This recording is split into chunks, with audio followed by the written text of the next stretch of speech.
જોર્જિયામાં આવેલી એક હોટલમાં કામ કરતા સંજય પટેલ નામના ગુજરાતીનું અકસ્માતે મોત થઈ ગયું છે. મૃતકની ઉંમર 52 વર્ષ હતી અને તેઓ રામાડા ઇન નામની હોટલમાં કામ કરતા હતા. આ હોટેલ જોર્જિયાના મેકનમાં આવેલી છે. લોકલ મીડિયા રિપોર્ટ્સ અનુસાર સંજય પટેલ હોટેલ પર પહોંચેલી ટ્રકને અનલોડ કરી રહ્યા હતા ત્યારે ભારે સામાન તેમના પર પડતા તેમનું ઘટના સ્થળે જ મોત થઈ ગયું હતું.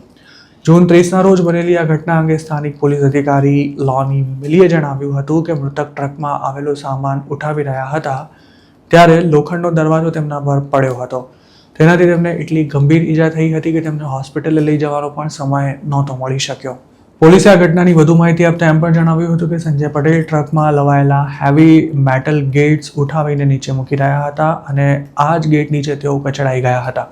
ઘટના સ્થળે પહોંચેલા પેરામેડિક્સે બપોરે 2:45 વાગે સંજય પટેલને મૃત જાહેર કર્યા હતા. પોલીસનું એવું પણ કહેવું છે કે 53માં જન્મદિવસના માત્ર 2 દિવસ પહેલા એટલે કે જૂન 30ના રોજ સંજય પટેલનું મોત થઈ ગયું હતું. સંજય પટેલ જે હોટલમાં કામ કરતા હતા ત્યાં જ તેઓ રહેતા હતા અને તેમના મોત બાબતે પોલીસે મંગળવારે કલાકો સુધી હોટેલ રામાડામાં તપાસ પણ હાથ ધરી હતી. જોકે હાલ આ મામલો અકસ્માતનો હોવાનું જણાવાયું છે તેમજ તેમાં કોઈની ધરપકડ કરવામાં નથી આવી.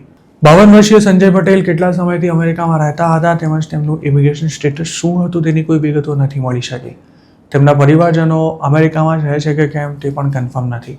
માત્ર એટલું જ જાણી શકાયું છે કે જે હોટલમાં તેમનું મોત થયું ત્યાં જ તેઓ કામ કરતા હતા અને રહેતા પણ હતા.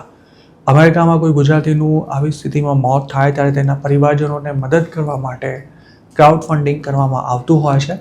પણ સંજય પટેલના કેસમાં GoFundMe પર આવું કોઈ કેમ્પેન હજુ સુધી લોન્ચ નથી કરાયું.